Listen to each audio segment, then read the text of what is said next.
Bonjour et bienvenue à une nouvelle partie de la Ligue Pauper Lyonnaise, la Ligue Pauper Lyonnaise qui regroupe tous les joueurs de Pauper de Lyon et des environs. Donc si vous êtes dans la région, que vous voulez découvrir le Pauper ou que vous en faites vous-même, n'hésitez pas à nous contacter pour nous signaler l'existence de votre groupe. On a là une partie entre Bruno et Paul. Bruno joue un deck un petit peu à lui, qui est un genre de Dimir Affinity, mais qui va intégrer un package de fées. L'idée étant de profiter des effets de TB, d'entrer sur le champ de bataille des fées et des familiers de MH3. Et Paul, lui, de son côté, joue un deck Dimir Control, qui va donc chercher plutôt à contrer et tuer les menaces adverses, et ensuite à gagner avec des créatures qui seront arrivées plus ou moins gratuitement sur le champ de bataille. Voilà, donc Bruno a démarré et T2 il joue déjà un familier, donc le familier de MH3. Ça c'est une excellente carte de MH3, hein, c'est sûrement le top 2, le top 1 étant forcément la Chrysalis qui est elle plus que forte. Donc ce familier, sa force c'est que très souvent vous le payez un mana noir, en tout cas c'est ce qu'on cherche à faire, on ne veut pas le payer plus cher.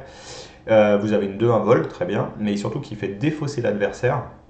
Et si l'adversaire n'a pas de carte à défausser, il va vous faire piocher une carte. Donc l'effet n'est pas perdu. Donc c'est vraiment une carte qui est jamais mauvaise à jouer. Et Paul, de son côté, il joue lui de MH3 les Glutton Furtives. Les Glutton Furtives, c'est une bonne créature, une 2-1 vol pour 2. C'est pas souvent une carte qu'on cherche à jouer pour son coup de mana. On cherche à ce qu'elle soit dans son cimetière, parce que sa particularité, c'est que quand vous piochez votre troisième carte pendant un tour, elle revient depuis le cimetière. Et comme il y a des cartes qui vous permettent de beaucoup piocher en popper, voilà, on voit là, il vient de flashback un sort de pioche de son cimetière, et du coup, il a ces deux Glutton Furtives qui reviennent du cimetière. Heureusement, elles arrivent engagées, sinon ce serait quand même vraiment trop fort. Mais là, l'intérêt pour un deck contrôle, c'est que c'est des créatures qui reviennent, on va dire, gratuitement. Lui, de toute façon, il voulait piocher ses cartes, il voulait faire son jeu de deck contrôle, et incidemment, il se fait du board. Voilà, il y a eu un contre-sort, je pense, sur une Bloodfontaine, si je dis pas de bêtises. Alors ouais, on a un petit peu amélioré le setup, hein. Cette vidéo elle est assez ancienne et on a amélioré le setup pour qu'on ait un peu moins de brillance sur les sleeves. Donc j'espère que c'est un peu dans les dernières vidéos que vous verrez où on a un peu des problèmes à identifier certaines cartes.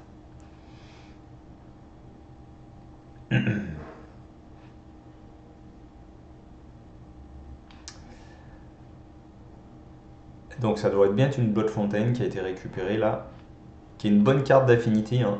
Ça leur permet d'avoir du jus. Une saga, la saga bleue qui vous permet de looter, donc piocher, défausser une carte. Et qui, elle aussi, donc ça aussi, on est vraiment sur un peu le même principe que les Glutton Furtives. C'est une carte qui vous intéresse de toute façon à jouer en tant que deck contrôle, vous voulez piocher, défausser, ça marche bien. Et au bout de 3 tours, ça devient une créature, une assez bonne créature. Donc voilà, pour 2 mana, on a bien une carte qui a deux effets qui conviennent très très bien à un deck contrôle, quoi. On voit du côté de Bruno, qui joue entre autres choses les lampes d'artefacts. Donc le Popper, c'est un des derniers formats, enfin format à 4 cartes, où les lampes d'artefacts sont légaux. Je trouve que c'est une belle particularité du Popper, ça permet à Affinité de bien exister. Voilà, c'est une spécificité, j'espère qu'on conservera longtemps. Chaque fois qu'Affinity devient trop fort, on se demande si on doit ban ces landes. Mais clairement, si on banne ces landes, Affinity n'existera plus en Popper. Il faut savoir qu'il y a eu une deuxième série de land artefacts qui sont les ponts de MH2, si je dis pas de bêtises. Et Suffocating Fumes, je reviens à la partie du coup. Donc Paul il joue Suffocating Fumes. Suffocating Fumes, ça permet de mettre -1/-1 au board adverse. Et là, le board de Bruno a que 1 en endurance, donc il va raser le board. Et l'intérêt de cette carte, c'est entre autres choses qu'elle est recyclage. Donc pour 2 mana, vous pouvez la défausser et piocher une carte à la place. Donc l'intérêt de ça, c'est que vous pouvez la jouer raisonnablement en main deck. Là, on est première partie et Paul, il a ça dans son deck. Donc ça améliore notablement votre match-up contre certains decks. Je pense à Mono Rouge Kuldota, bien sûr, qui crée des petits gobelins 1-1. Contre Fée, qui pose beaucoup de créatures volantes qui ont un endurance. Puis il y a d'autres decks un petit peu de ce genre-là. Donc votre deck, il devient notablement meilleur contre ces decks-là, qui sont des decks très aggro en plus, ou tempo, qui peuvent vous poser problème. Et pour autant, si vous tombez contre un deck qui joue pas ce genre de choses-là, bah, vous pouvez recycler la carte pour 2 mana. Donc c'est pas une carte morte qui va vous rester en main toute la partie. Donc là aussi, c'est une carte c'est pas le meilleur rasboard du format, mais sa flexibilité elle est intéressante. Là, on voit l'intérêt de la Blood Fontaine pour l'affinité de Bruno. Là, il vient de récupérer dans son cimetière 2 créatures. Ce qui donne presque envie de jouer de l'anti-cimetière contre Affinity, hein, parce que c'est vrai que très souvent Affinity il récupère des menaces dans son cimetière, et puis il n'a pas tant de menaces que ça, et il faut les rejouer. Donc là il rejoue un familier rénové. C'est un peu le but du deck, hein, de réussir à jouer plusieurs fois chacune de ces cartes, alors soit en les remontant en main avec des ninjas comme dans un deck fait, soit en les récupérant dans le cimetière avec la Blood Fontaine. Le deck contrôle continue à récupérer des Glutton. Et Counterspell sur le familier. Counterspell du côté de Bruno.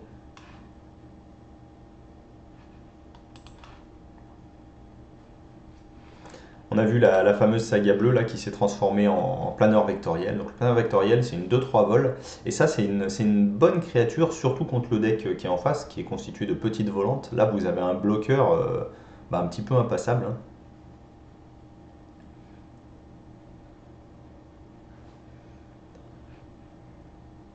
Paul a du board, donc il attaque. Il faut bien voir que ces fameuses Glutton furtives, quelque part, elles sont assez consommables parce qu'on sait qu'elles vont revenir. Du coup, Paul il n'hésite pas à attaquer avec, quitte à en perdre. C'est pas un vrai problème. Maintenant, c'est ça qui est amusant, c'est que maintenant il est vraiment lui dans le rôle de l'agresseur parce qu'il a des cartes qui lui coûtent rien. Et là, il vient de jouer la All-Star du deck contrôle qui est le Mystique Bourrissant. Le Mystique Bourrissant, une 1-5 pour 4 mana. Et à chaque fois que vous allez jouer un éphémère ou un rituel, vous allez créer un jeton oiseau 1-1 vol. Et ça, dans un deck qui joue énormément d'éphémères et de rituels, c'est vraiment très très fort parce que vous allez faire une tripotée d'oiseaux. Donc c'est vraiment très bon. C'est typiquement une créature, il faut y répondre très rapidement. Sinon, ça peut se compliquer. Voilà, donc là, par exemple, il joue un brainstorm. Alors le brainstorm va lui permettre, s'il pioche 3, de récupérer une de ses Glutton furtives qui était partie au cimetière, et également de créer un oiseau, voilà il vient de le poser, créé par le Mystique Bourrissant.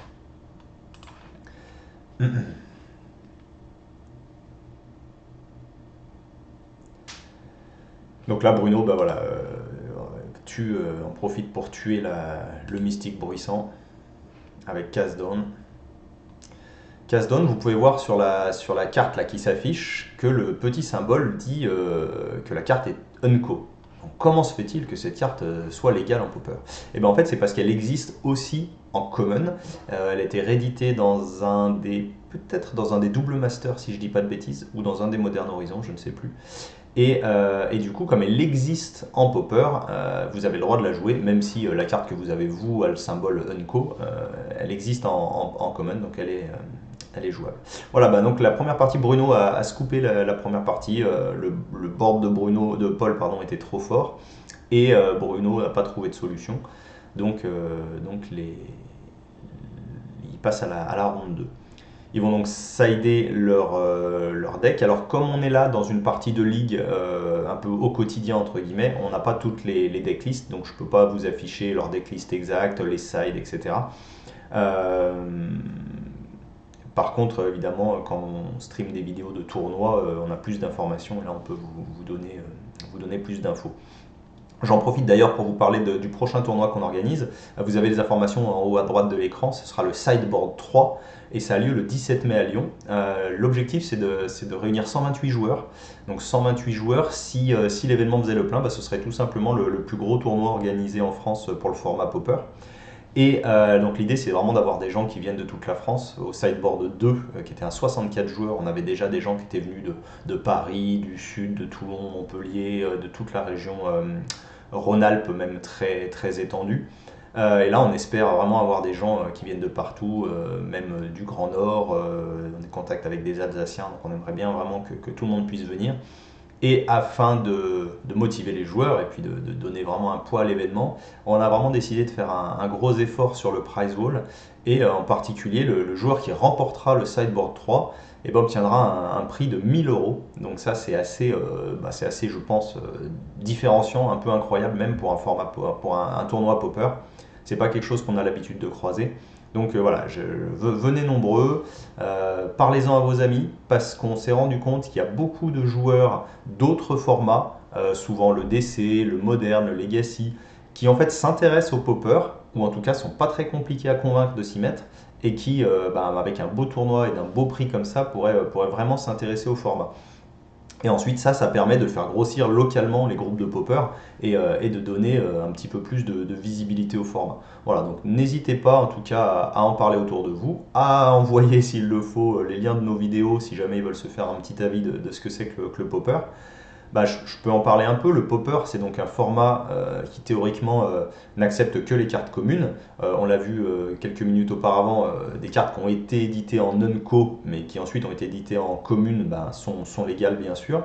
Et de temps en temps, on a des joueurs qui imaginent à tort le popper comme un format un peu mollasson, du fait qu'il n'y ait que des cartes communes.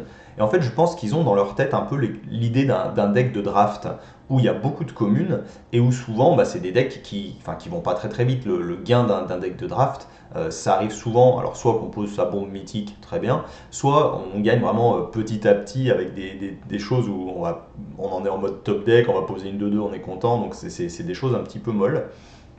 Et je pense qu'il y a des gens qui ont cette vision-là de la carte commune.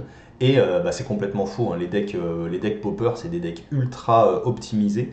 Il y a des decks combo infini qui tuent tour 2. Vous avez des decks aggro qui tuent tour 3 ou 4 si on les laisse faire. Vous avez des decks mid-range qui vont chercher à survivre contre ces decks aggro, puis poser des bêtes plus grosses et puis gagner la partie ensuite. Et vous avez des decks contrôle, voilà, on en a un par exemple le deck Dimir Control de Paul, qui vont vraiment chercher à contrer les menaces, tuer les menaces, donc il faut assez bien connaître le deck d'en face pour savoir sur quoi intervenir, et qui ensuite vont chercher à gagner en toute fin de partie en contrôle. Voilà, il existe des decks. Alors, c'est un format qui est assez sain. Je dirais qu'il y a une grosse dizaine de decks qu'on voit très régulièrement dans les hauts tournois. J'aime pas trop parler de tier 1, tier 2. Je trouve que c'est pas je trouve que c'est pas un bon classement, que c'est pas très représentatif. Mais vous avez voilà, une grosse dizaine de decks qui squattent, qui sont très connus et qui squattent les hauts tournois. Mais derrière ça, vous avez encore entre 10 et 20 decks qui tiennent tout à fait la route, qui gagnent régulièrement contre ces decks, qui gagnent régulièrement des tournois. Donc le champ du possible est extrêmement ouvert. Et je dirais même qu'il existe encore des espaces de créativité dans le popper pour faire votre deck à votre sauce. Alors, vous ne ferez peut-être pas des gains de tournoi avec et vous gagnerez peut-être pas toutes vos parties, mais ceux qui aiment fabriquer ou modifier des decks et pas juste net decker, il y a encore des grands espaces de créativité. Donc le popper, c'est un format éternel, donc vous avez droit aux cartes depuis l'origine de Magic. Ce qui fait que vous jouez des cartes qui sont des incontournables de Magic, quoi. Brainstorm est légal en popper, vous pouvez jouer des snuff out, vous pouvez jouer, il y a vraiment des cartes phénoménales en popper. Et le gros avantage, c'est que vous n'avez pas de notion de rotation, il n'y a pas de course à l'armement. Comme c'est pas un format qui est extrêmement adressé par Wizard of the Coast, vous n'avez pas rarement une édition qui vient où d'un seul coup il faut tout que vous refassiez, que vous rachetiez l'intégralité de deck parce que le reste est devenu obsolète. Généralement, dans une nouvelle édition, quand vous avez 2 ou 3 cartes qui vraiment rentrent dans le pool du popper parce qu'elles sont assez efficaces, on est souvent au bout du monde. On a une petite exception avec MH3 quand il est sorti, la Modern Horizon 3, parce qu'il y avait des très bonnes cartes et ils ont même créé des archétypes complets. Mais pour autant, c'est plutôt l'exception qui confirme la règle et ça n'a pas rendu obsolète les decks précédents. Ça a plutôt ajouté un deck que cassé des decks. Donc ça, c'est quand même chouette. On est reparti. Bruno, voilà, alors Bruno, il a fait un départ d'affinité. Il a joué un land artefact dans une Bloodfontaine T1. Donc, ce qui fait qu'il a 3 artefacts sur le champ de bataille au premier tour. Et ce qui lui permet dès le T2 de jouer le familier pour un mana noir et faire défausser Paul. Donc voilà, ça c'est vraiment typiquement un début de partie d'Affinity. On pose énormément d'artefacts sur le champ de bataille. Et là, voilà, il fait ce que son deck est censé faire, c'est-à-dire que T2, quand il attaque avec le familier, il peut poser un ninja. Et le ninja en question, alors le ninja en question va lui faire piocher une carte, et surtout va lui remonter son familier en main, ce qui fait qu'il va pouvoir derrière rejouer son familier et reprofiter de son effet, faire défausser l'adversaire. Donc surtout contre un deck contrôle, on est vraiment toujours content de faire défausser l'adversaire.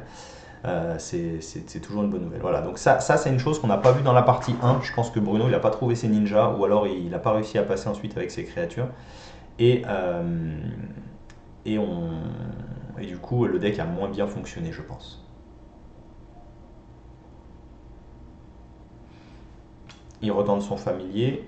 Et on voit, Paul a dû rentrer une carte de side spécifiquement prévue contre Affinity, qui est l'annul. L'annul qui contre un artefact ou un enchantement. Mais il se fait contrer à son tour. Donc il va devoir défausser une carte, ou il l'a peut-être déjà défaussée, je ne l'ai pas vu. On voit un peu la main de Paul et il défausse donc un mystique bruissant. Donc le mystique bruissant, on a vu que c'était une très très bonne carte, mais il faut pouvoir la protéger ou en tout cas l'exploiter. Et puis c'est une carte qui arrive plus tard dans le jeu, donc je pense qu'il a préféré s'en débarrasser pour l'instant et garder ce qu'il pouvait avoir d'autre en main. La saga Flip, donc on se retrouve de nouveau avec notre créature 2-3 vols, qui va être pratique parce que derrière le ninja peut plus vraiment se permettre d'attaquer parce que c'est une 2-2 et qui serait donc bloqué. Et le familier non plus parce que c'est une 2-1 vol, donc il se ferait tuer. Donc ce qui fait que là c'est vrai que c'est le bon bloqueur pour Paul ça. Le deck de Bruno, il montre un petit peu qu'on peut s'inspirer et modifier des decks existants. En tout cas, c'est pas un corps qui est assez connu. L'idée, c'est vraiment de modifier des faits pour rentrer familier. Je pense que l'idée de base, c'est ça. Et comme on rentre familier qui a Affinity, il faut qu'on rentre tout un pool d'artefacts, de choses de ce genre-là. Et on a aussi accès au noir, du coup, grâce à Dimir. Et Dimir, le noir, c'est des removals, c'est de la pioche désormais aussi, en popper. Paul rejoue un Suffocating Fumes. Il veut se débarrasser du familier. Et je vois pas la carte qui brille en haut. Et donc, comme je vous l'ai dit, je pense qu'on a pas mal amélioré le setup pour filmer. Donc, j'espère qu'on n'aura plus de sleeve qui brille comme ça. Ouais, ça devait être une fée. C'est ça, il avait joué une fée.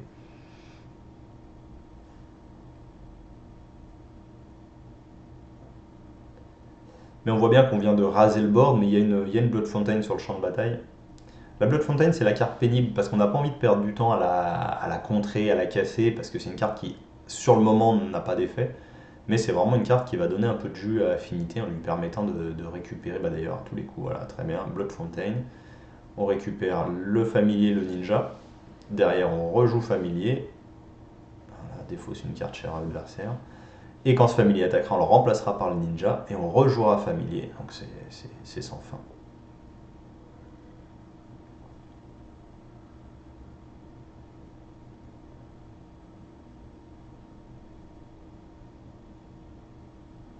Alors tant que Paul a son bloqueur, le problème est moindre parce qu'on ne peut pas ninjutsu le familier. Et cette fois c'est Bruno qui joue un mystique, très bien. Il y a eu duel de contre-sort parce qu'effectivement c'est quand même la carte qu'on veut essayer de contrer. Mais le mystique touche le champ de bataille. Et là le problème change de main. C'est bien à Paul de se débarrasser du mystique le plus tôt possible. Alors après, je pense que le deck Affinity joue un peu moins d'instants et d'éphémères et de rituels, donc créera un petit peu moins d'oiseaux, là où le deck contrôle est vraiment plus orienté là-dessus. Mais cependant, c'est clairement une menace, quoi.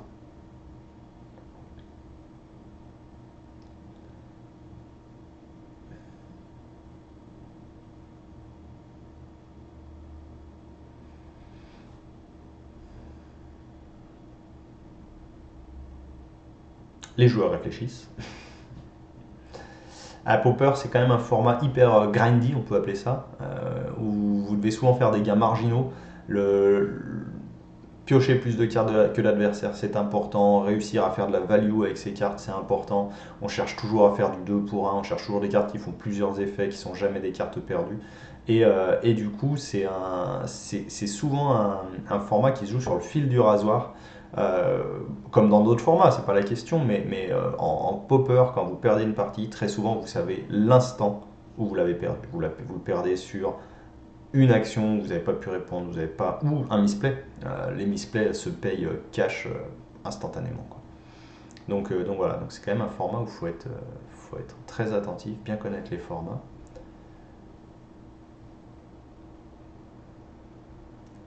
Case down, donc là il cherche Bruno à se débarrasser du, du bloqueur, duel de counterspell, mais une nouvelle fois, tous les counterspells ont tourné au duel de counterspell. Donc là, Bruno il a libéré le board, et j'imagine qu'il va attaquer et qu'il y a son ninja qu'il avait remonté en main tout à l'heure. Voilà, ninja. Allez, qu'est-ce que tu... Non, non, pas de ninja. Si, je pense que Paul lui aurait autorisé de reprendre un play, il n'avait pas landé avant, il aurait dû.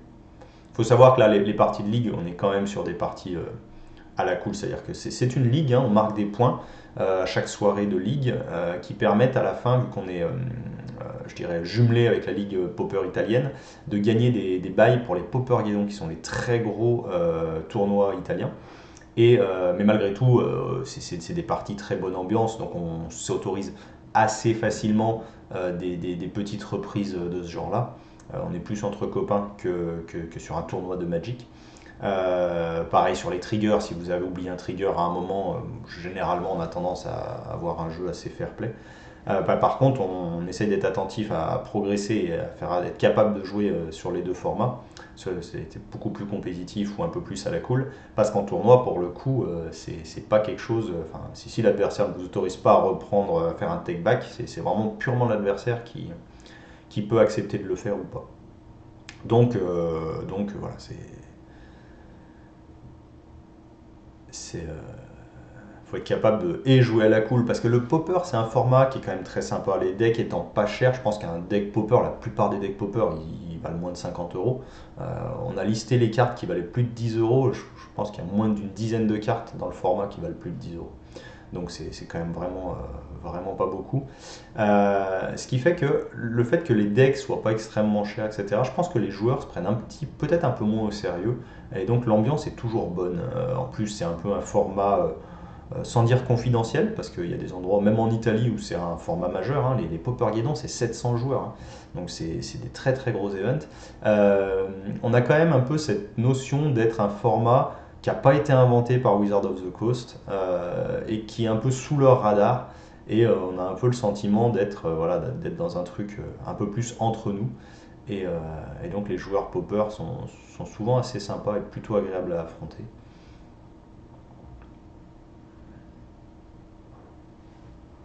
C'est parti pour la ronde 3, oui, j'ai même pas conclu la ronde 2, mais on voyait bien que Bruno avait pris le board et que Paul revenait pas. Du coup, Bruno a fait son démarrage. Familier T2 de nouveau, hein, il l'a fait sur les trois parties, ça. Et Familier T2, c'est quand même dur pour un deck contrôle, vous perdez une carte. Même si là, j'ai l'impression qu'il a défaussé une Glutton furtive, donc vous êtes plutôt content de les défausser.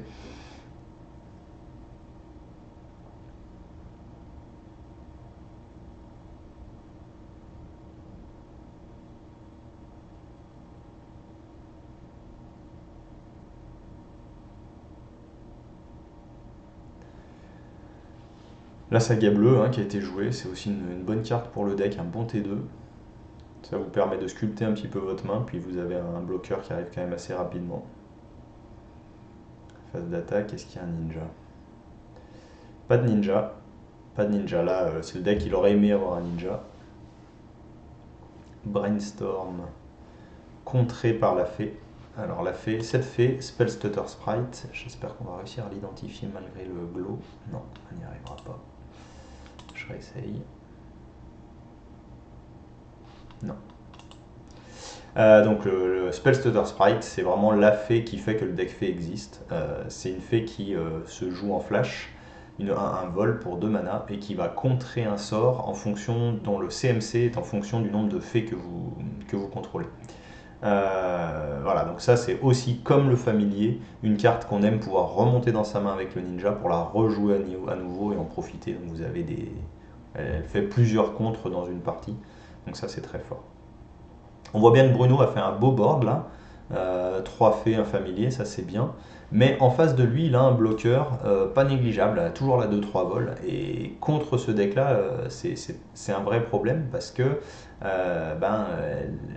elle trade pas, quoi. Elle peut bloquer quelqu'un et le tuer sans mourir elle-même. Donc comme là, Paul a encore 16 points de vie, il est encore haut. On n'en est pas essayé juste de se dire allez, le all-in pour grappiller les derniers points de vie. Et du coup, voilà, Bruno n'a pas attaqué. Alors on voit que Paul de son côté, pour l'instant, il n'a pas touché son noir. Il a que du bleu en mana.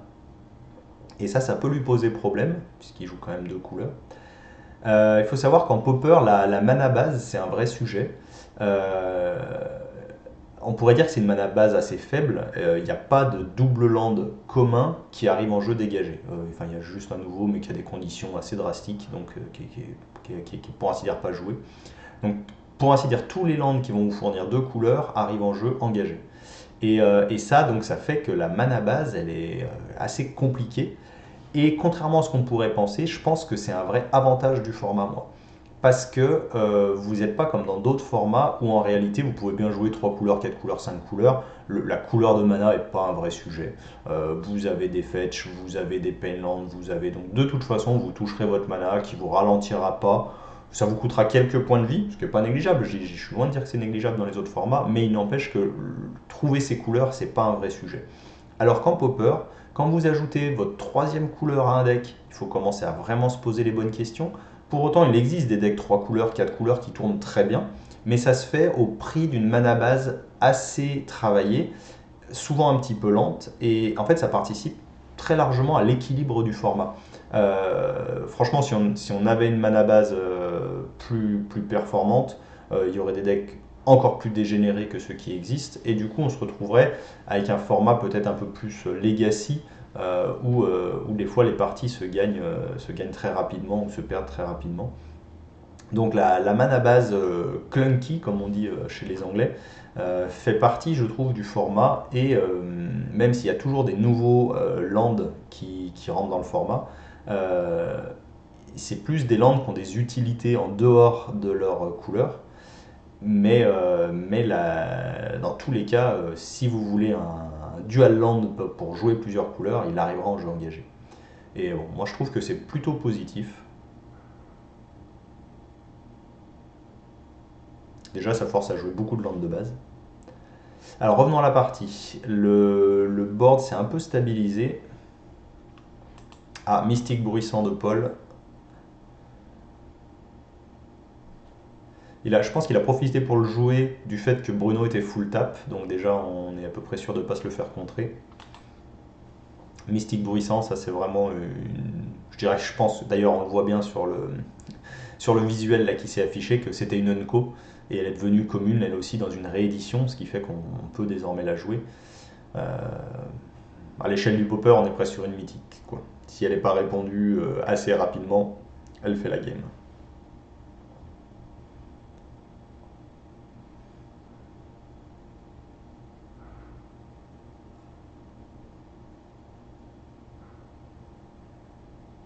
Je parlais de la mana base, je disais que les bilans d'arrivée en jeu engagés, et de ce que je me souviens, tous les fetch, parce qu'on a aussi des moyens d'aller chercher les terrains, mais les fetch font que les lands arrivent en jeu engagés, même si vous fetchez un land de base.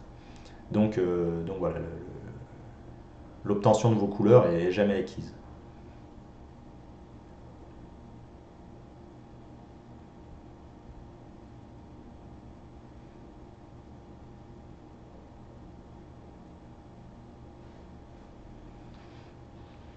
Bruno nous montre, c'est la première fois qu'on le voit là, de la soirée, le Licor Wellspring, la source de Sani en français.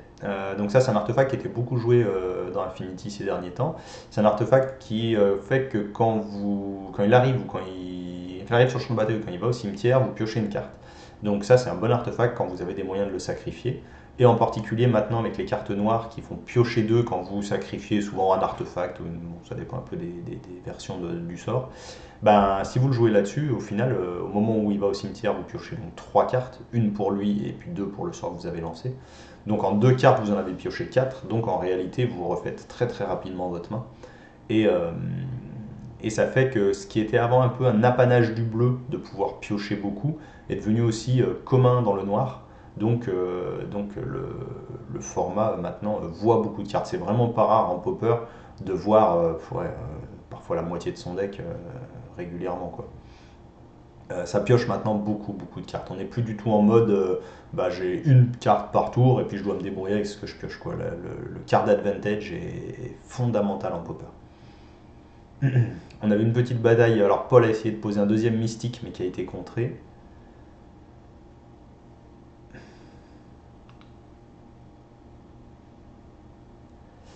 Et Bruno continue à poser des créatures, mais il se trouve un peu embêté parce que il faut voir que le vol, l'évasion, c'est un mode d'évasion en popper, ça peut souvent, je dirais, ne pas être répondu, hein. Tous les decks n'ont pas de volant ou de quoi bloquer des volants. Mais c'est vrai que le deck fait ou fait Finity, comme celui qui a fait Bruno, qui va jouer essentiellement des volants, dès qu'en face vous avez des bloqueurs volants, ça devient plus compliqué parce que vous ne pouvez pas agresser. Voilà, on voit que Paul il est à 9 points de vie. Si je pouvais l'attaquer avec des petites 1-1, même en prenant en contrepartie ne plus avoir de bloqueur, j'étais devant, j'essayais de le terminer.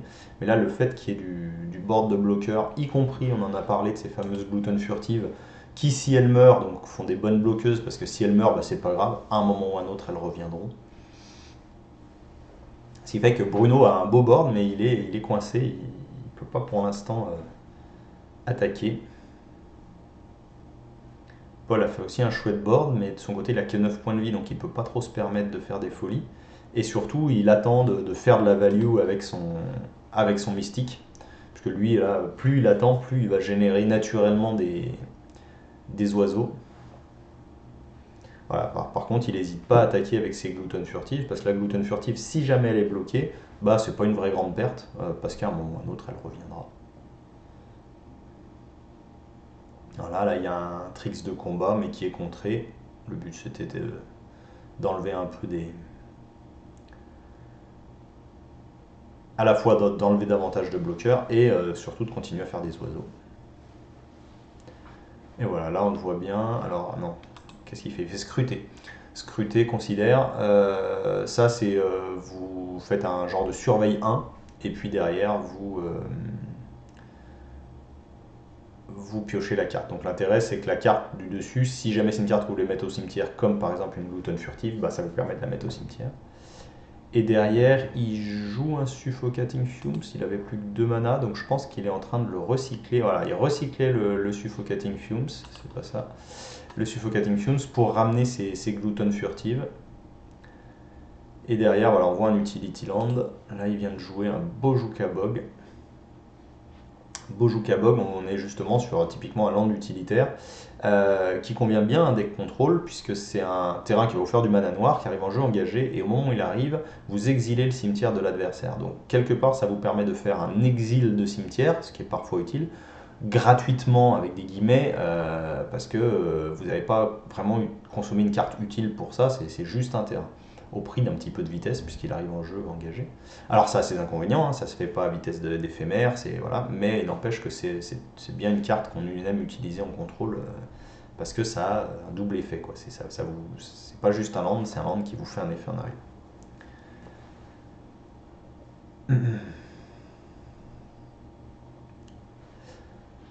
Donc l'ensemble des gluten est de sortie, la 4 gluten. Alors un deck d'Ymir Control comme ça, je pense que vous vivez quand même pas la même partie si vous trouvez 2, 3, 4 gluten que si vous en voyez pas une. Parce que mine de rien, on en a parlé, le board là, il est, je dirais que, voilà, à l'exception du Mystique Bruissant qui a été joué, le reste c'est du board gratuit presque, quoi. Euh, les gluten, elles sont revenues gratuitement quand il a pioché les cartes, ce qu'il voulait de toute façon faire. Les oiseaux, du coup, ils ont été créés gratuitement quand il a joué des instants et des sorceries, ce qu'il voulait de toute façon faire. Et le planeur vectoriel, lui, il a été créé gratuitement. Alors, il a payé sa carte, hein, mais il y avait déjà eu des effets qui étaient de toute façon intéressants pour le deck. Donc là, Paul, j'exagère un peu en disant qu'il a un board gratuit, quoi. Et ça, c'est vraiment ce que cherche à faire un deck contrôle. C'est je vis ma petite vie et gratuitement, je fais du board. C'est juste parfait, quoi. Ce qui fait que là, le board est gros. Puis c'est du board, une nouvelle fois, les gluttons, c'est du board sacrifiable. On a moyen de les faire revenir. Et donc là, il peut vraiment se mettre en mode un peu plus agressif. Donc là, il attaque avec les tokens. Alors, le board de Paul, son gros avantage là, c'est qu'en face, la défense, tout a 1 d'endurance. Donc ça fait que vous pouvez attaquer même avec des petits oiseaux 1-1. Si vous trade, bah, vous êtes plutôt gagnant de toute façon, quel que soit le trade. Par contre, effectivement, si en face il y avait ne serait-ce que des 2 de vol, bah, ces oiseaux, d'un coup, ils attaquent beaucoup moins quand même. Par contre, vous pourriez envoyer vos gluttons furtives, puisqu'elles ont 2, et que si vous faites un trade, ben, c'est un trade qui est de toute façon avantageux pour vous, parce que vous ramènerez les gluttons. Donc ça, c'est l'intérêt de la carte.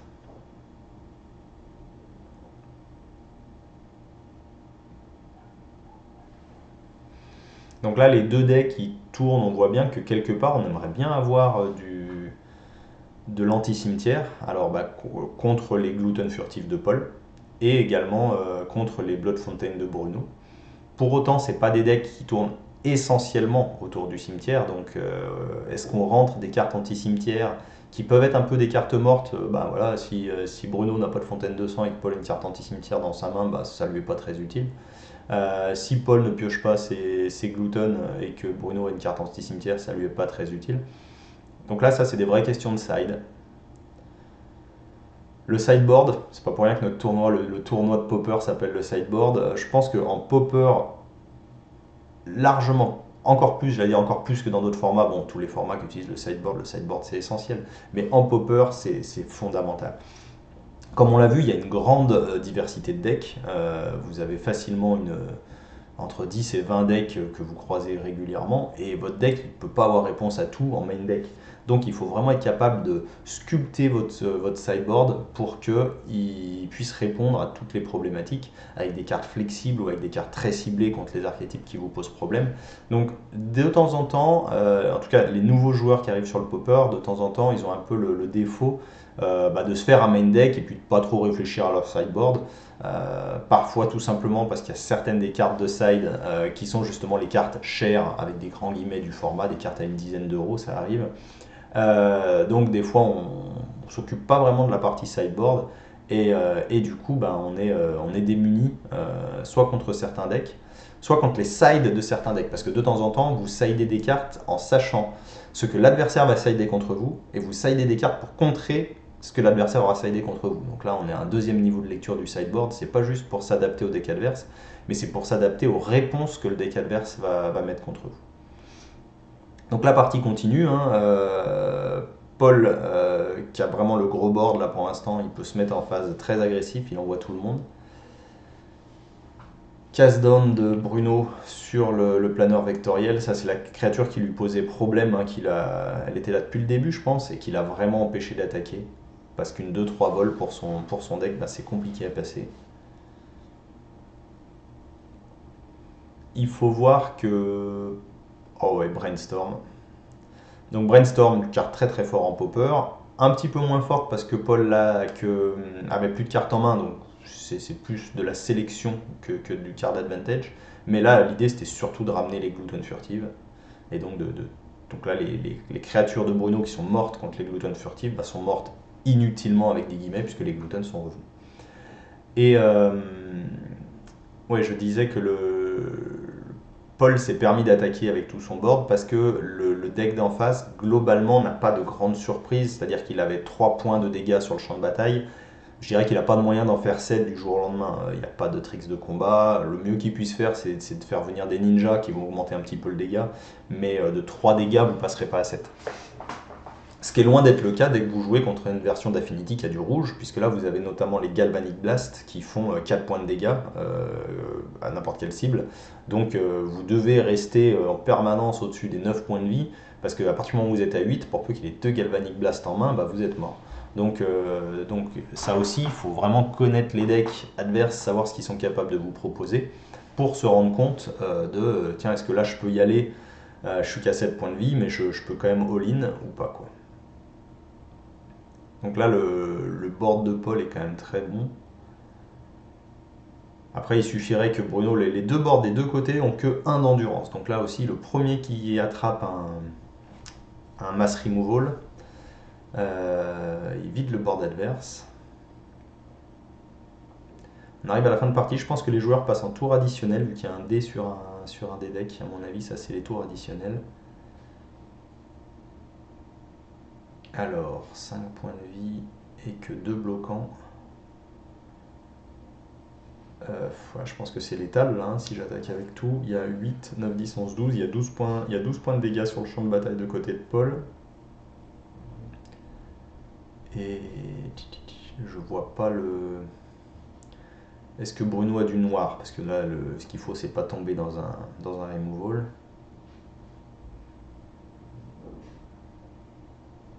Je pense que Paul est en train de faire les maths. Voilà, il a conclu que go. Ok, un removal, donc on enlève une. Ça reste létal pour le moment. Il tente de le contrer. Et contré par une spell stutter, je vais vous la montrer parce qu'on en a parlé tout à l'heure. Là, voilà, ce coup-là, elle va pouvoir être identifiée, j'imagine. Non, elle n'a pas voulu. Si, ça y est, voilà, la farfadette cafouille sort. Donc ça, c'est la all-star des decks faits. Oh, et Brainstorm, alors ça, voilà. Donc du coup, Paul, il vient de se faire raser ses farfadettes. Et il les ramène en piochant 3 cartes. Donc il refait intégralement son board. Bruno a perdu 4 points de vie et 2 faits. Donc là, un moins de trou. D'ailleurs, il se plaint. Tu prends toute la place avec tout ton énorme board. Moi, j'ai plus de place.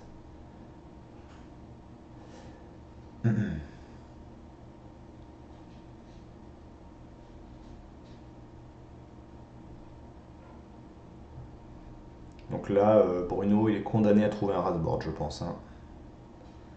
Ce qui pourrait lui permettre de ne pas mourir, même si ça raserait. Et il trouve un land. Du coup, c'est Paul qui l'emporte. Bravo aux joueurs, c'était un joli match avec des decks qui avaient des similarités mais qui étaient bien différents, qui faisaient un beau match l'un contre l'autre parce que ça se passait dans les airs, ça c'était pas mal. J'espère que la partie vous a plu, puis écoutez, on se retrouvera prochainement pour d'autres aventures. A bientôt.